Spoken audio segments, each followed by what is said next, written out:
In a dimly lit dining room, the clatter of silverware was the only sound that dared to break the suffocating silence. Mark, his face a mask of condescension, let out a short, sharp scoff that cut through the tension like a knife. He looked across the polished mahogany table at his younger brother, Alex.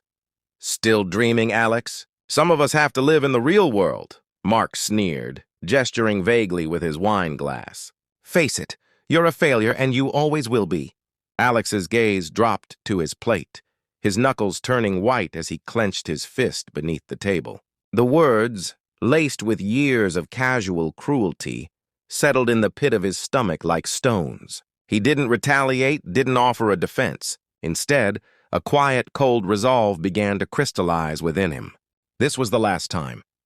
The following years became a blur of relentless effort, a montage fueled by coffee and sheer willpower.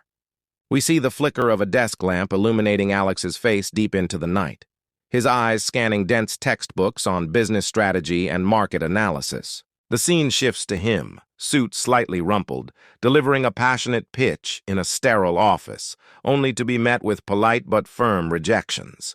The handshakes are limp, the smiles are dismissive. We see the door closing on his hopeful face again and again. Yet the montage continues, showing a different kind of late night. Alex is in a small, cluttered office of his own, surrounded by whiteboards covered in frantic scribbles. He's celebrating a minor milestone with a small, dedicated team, sharing cheap pizza and warm beer.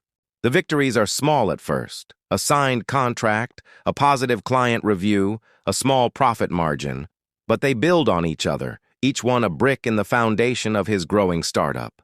The exhaustion is ever present in his eyes, but now it's matched by a glimmer of triumph. Years later, the scene is drastically different. Alex stands in a spacious, sun-drenched office, its floor-to-ceiling windows offering a panoramic view of the city skyline. He's dressed in a tailored suit, the picture of quiet confidence and success. In his hand, he holds a financial report, its pages filled with stark red numbers and downward trending graphs.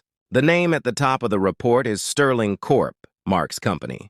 Alex reads through the analysis of dwindling profits, poor management decisions, and impending bankruptcy. He shows no hint of glee or vindication. Instead, his expression is contemplative, his gaze distant as he looks out at the sprawling city below.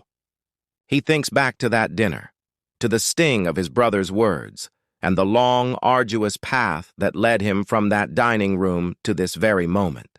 The journey wasn't about proving Mark wrong. It was about proving himself right. The final scene unfolds in a sleek, modern boardroom. The air is thick with a different kind of tension now.